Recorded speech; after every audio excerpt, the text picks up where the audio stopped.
Hello my friends and welcome, my name is Dennis and this is the latest update from Ukraine. Today we have again awesome news for Ukrainian army because we started the second stage of the counterattack, which could be as massive as it was in Kharkiv region. I think that we're gonna get to the same scenario in Lugansk Oblast. So here Liman is the city that is still occupied by the Russian forces and they were able to build huge defense lines and our forces just cannot go from the Radio Gorodok across this Siversky Donets river. That is why we are pushing towards Rydkadup village to Nevsky, bypassing the Russian-built defense lines. And also Ukrainian forces were able to cross the river near to Yampol, so we are moving from this direction, we are pushing them hard from the south, and we have a great success in Rydkadup direction, moving from the north direction. I think partially we're gonna go here, and we're gonna cut Russians behind these lakes or water storages. This counteroffensive operation from Ukrainian side is very effective, and there is the scenario of the Russian forces to be encircled in Liman. My friends, and now make sure that you are watching me from my original channel, which is Denis Davidov. And now let's go to the timeline. I just want to show you the progress of the nearby days. So it was before like 2 days ago, and day by day we're taking some of the ground in Rydkadup. Here in that area we took many kilometers of our land back. However, it is still, as you can see, in a gray area. It means that there still could be Russians fighting in this territory, some of their small groups. However, today I saw the photo of our forces actually in Rydkadup. It means that we took this part under Ukrainian control. And now let's check out the possible way out for Russia here. So they concentrated mostly in Liman. There are around 3,000 troops near to the city, and in the city itself the fighting, as you can see, is ongoing in the city suburbs, and also they have the single road which is leading from Liman towards Zorichne, Toske, all across to Kremina, and from Kremina to this main supply hub Svatove. And that is the only supply link that they have towards Liman city. And obviously that road is very close to the front lines, which makes it not reliable supply line for Russians. It means that they are struggling. They have the way out to stay in the city and fight and being encircled by Ukrainian forces. The other way out is to use the same road to evacuate their troops, basically retreating from this territory and giving Ukrainian army the way to Lysychansk, Severodonetsk and Rubizhne. That is the next step for Ukrainian army, because if we take all of those cities, there is no any obstacle for us to go to Starbilsk. We also push quite a bit near to Kupiansk, if we say about this massive front line in the Kharkiv region. And I just want to show you the timeline. So it was yesterday, and today it's been confirmed that we took the Kupiansk-Uzlovy. We already saw some of the pictures, as I told you yesterday, yeah, and we pushed towards this road towards Svatove. So our main goal for now is to take Troitske and Svatove, which are the main supply crossroads for the Russian army. But obviously Starbilsk is more important compared to those cities. If we take this one, we're gonna take all of the north part of Lugansk self-proclaimed republic, which is actually Lugansk region of Ukraine. I also monitor Russian publics and their journalists, which are on the front lines sometimes, and they say that the Ukrainian army crossed the river here near to Yampol, and they are already close to Kremina. Kremina is on the road which is leading to Zarichne, and if we cut this supply line for Russians, there will be no any supplies for the group which stays in Liman. And I guess Russians would still withdraw their army. They will not stay there because Putin is afraid of those footages of the massive Russian prisoners, war prisoners of those columns, as it was filmed during the Second World War. Then Germans captured lots of Soviets, and there were numerous of soldiers going to the prison. I honestly think that he afraid of that because it was the Putin's main command to withdraw forces from Kharkiv region and Izum. Still, we were able to capture lots of the forces, but they were running so fast that they left all of their tanks, armored vehicles, other equipment here. And here, my friends, we'll have one more scenario which could be the same as in Kharkiv region before. So Russians may run away from Liman, and we're gonna take all of this part down to Svatove and maybe going further to Starobilsk. However, Russians still perform their attacks on Bakhmut city. I don't know why. It's kind of stupid idea. Then you have the gap in your defense, throwing forces on attack to other directions, just wasting them, because we were able to build a huge defense lines, and they are running like in Lord of the Rings movie, running, and we are shooting back, killing them all, and they have severe losses near to Donetsk. We were building those defense lines for 8 years. So here we face the same scenario for Ukrainian army. Yes, we're gonna go to Liman again. So we tried to push to Liman, but Russians were able to build huge defense line here. That is why we're not wasting our soldiers for those attacks. We are bypassing the Liman city because we take care about our soldiers, my friends. Our people is the most precious resource of Ukrainian army. And for Russia, well, they just waste them for nothing because they have political goal occupying Donetsk Oblast over here, Donetsk region. But how can they occupy Sloviansk, Kramatorsk? It's just impossible with the resources they have. Again, my friends, I don't want to speculate about the possible Russian encirclement in this region. I just see the picture as I see it. Probably we got some of the misinformation from other resources, but I trust the Deep State Map Live because they analyze the footages from the front lines. They also speak with locals who live near to the front lines. So I would say their information is kind of precise. So I do expect that Russian army here will be troubled. And what's the outcome for it?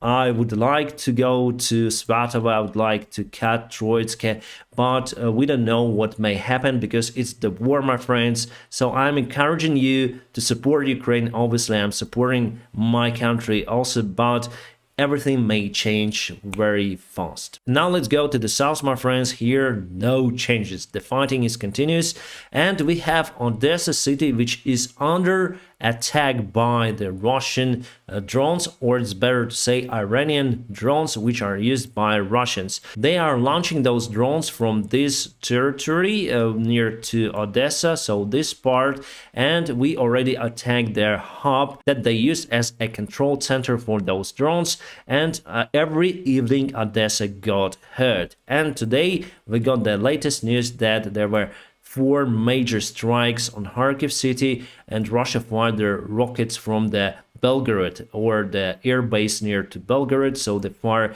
S-300 rockets, which were redesigned to be ground-to-ground missiles.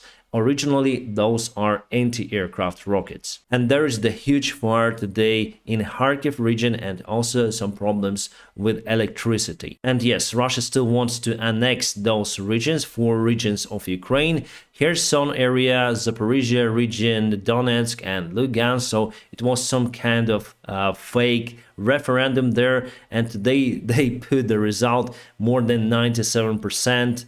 They say that people voted for joining Russia. So it's crazy because they want to join Zaporizhia region, but mostly people live here in the city, which is under Ukrainian control, the main city in this region, and around 1,500,000 people live there, and totally here we have a little bit less than 2 million people who live on Russian-controlled territory and Ukrainian-controlled territory.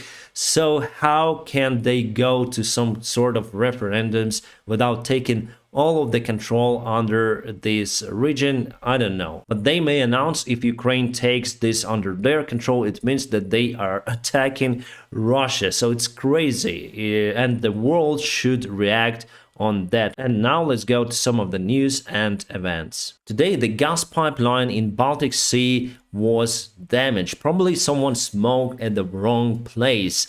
And Sweden, a scientist, or it's better to say seismologist, tell that there were some of the blasts. And I believe that it was the Russian sabotage. They used submarines or scuba divers to target that pipeline. Russians just want to blackmail the European Union countries, saying that they will not supply the gas to those countries. Before, they said many times that they're gonna block the supplies, but they have the contract for supplies, and that is the way out for them not to supply their gas to those countries. Obviously, that would rise the gas price on the European markets, and the only way how they can supply their gas to European countries is through Ukraine. And that is why I believe those seismologists saying that there were explosions. But again, my friends, I'm unaware of who was planting that bomb on the pipeline, or who was firing that torpedo,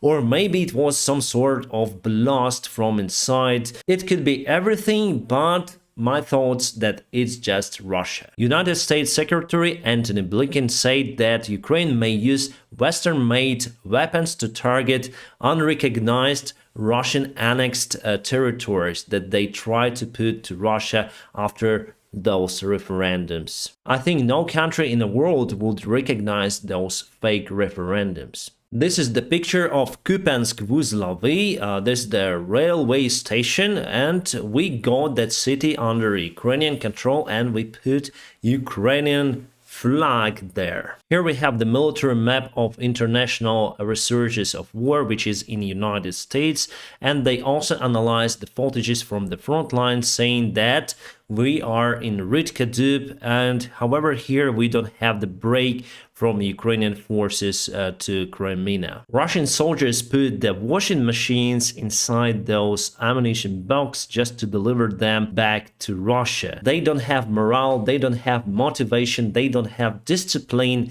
Unlike in Ukrainian army, where we have all of those components. That is why we're gonna win this war. But obviously Russia may use nukes in Ukraine. They threat our people here with nukes, and I think that's the other scenario of this war. No one knows what may happen in case they would use nuclear weapons. I just hope that Putin and his circle are not that mad to use nuclear weapons in Ukraine or any kind of other country, because it's the unprecedented action if we let part of Ukraine or Ukraine into Putin's hands, and that will create the threat for the world, because now he say like Zaporizhia, Kherson, wherever is Russia, so if you fight there we're gonna use nukes, but tomorrow he may say that Kiev is Russia, day after tomorrow Warsaw, Poland, Estonia, Latvia, Alaska. My friends, it is so dramatic right now. I think that even Caribbean crisis was softer compared to what we see in the face of Putin's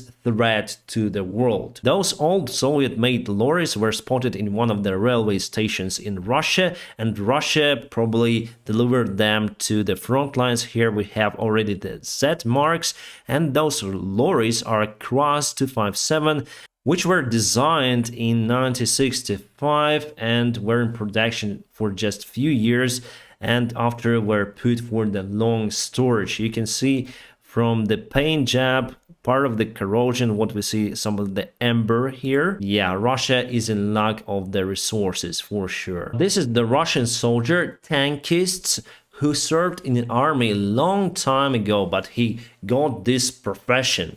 And he said that there will not be any kind of training in tactics on those tanks. They will be just thrown to the front lines to fight. He isn't desperate, he is almost crying. He knows that he will lose his life 100%. During the Ukrainian counterattack in Kharkiv region, Russia lost the first tank army that used to be the best one they had. That army went to parades many times and they got the best equipment and the best training. So those mobilized soldiers obviously are doomed there. And those are Russians who are trying to leave Russia because they do afraid of the massive mobilization that they have. And I want to warn you that they are not against the Putin's regime. They still have that imperialistic mindset. They just afraid of being killed on the front lines. That is why I think it's a great threat for the neighboring countries of Russia like Georgia and others. And what Russian army did, they put their military to the border with Georgia and they start to give the army notices to the men who trying to leave Russia. Some of my viewers ask me, why don't we see lots of the footages from the Russian side? Well, basically because they are not allowed to have smartphones. They only can have those kind of with buttons. Russian army afraid of any kind of the leaks of what is really happening on the front lines. That is why they are taking everything that has the camera, even smartphones. As for our soldiers, they film everything, but they publish only after a few days. Then, for example, they took some kind of the village or the city. The British intelligence says that President Putin is scheduled to address both houses of the Russian parliament on Friday 30, so very soon, in 3 days. Obviously, he would announce that the Russia became bigger and he would start to blackmail Ukraine for us to withdraw our forces from Russian territory. But no, my friends, we're gonna keep counteroffensive operation, which is ongoing very successfully, as for me, all across the front lines. And the main trick here, whether Putin would announce the war against Ukraine, protecting Russian territory and threatening Ukraine and the world with nukes, or he would continue to perform his limited special operation and continue to use his mobilized forces as a main force to force Ukraine to sign the peace agreement. About nukes, he might be bluffing, he might be not bluffing, but if he would start this massive war against Ukraine, probably I would send my family out from this country, unfortunately, because no one knows what is inside the head of that crazy psycho. But as I say to you, United States officially say that there are no any clues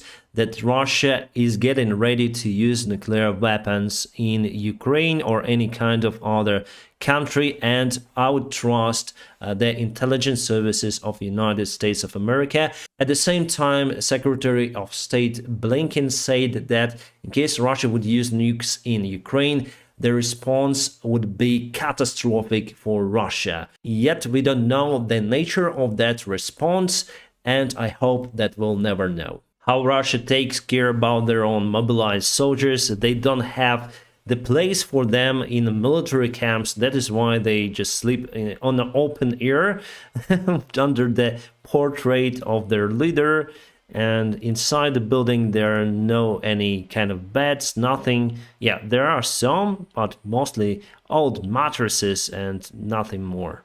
Lack of those simple resources is showing that Russia wasn't prepared for this scenario. So they were not planning for the long-term war. They were planning to take Kiev in 3 days, that's it. And now they are struggling even giving a uniform to their own soldiers. The uniform that we see is old-fashioned, that were put also for the long-term storage in 1995 or something. Also news from United States of America, they will give 16 of those NASAMS systems. Before they wanted to give 2, now 16. I'm happy, but at the same time I'm very concerned that possibly United States intelligence, they know something, and maybe we should have those systems to protect Kiev city against the nuclear rockets. It's just one of the possible scenarios. NASAMS is very effective against rockets. It was made together with Norway, and as I said to you, those systems are used to protect Washington. Poland said to its citizens to leave Russia as soon as possible using all kind of transports. And today we have the same notice from Bulgaria to their citizens to leave Russia immediately. I don't know why they say like that, but also quite concerned. President of Ukraine Vladimir Zelensky in his address to United Nations said that if Russia would annex Ukrainian territory recognizing those fake referendums, he has nothing to talk about with Putin. It means, my friends, that we'll have only military solution for that case, and it also means that we need to have more help from our Western allies providing more weapons to Ukrainian army. My friends, I'm gonna keep you updated on the situation here in Ukraine. Now, what can you do to support this channel is just to press the like to this video. It helps me a lot. And if you want to support this channel financially, there are always the links in the video description below. You may support me on PayPal, Patreon, or Donatella, whichever you like. I wish you a peaceful sky wherever you are. Have a great time.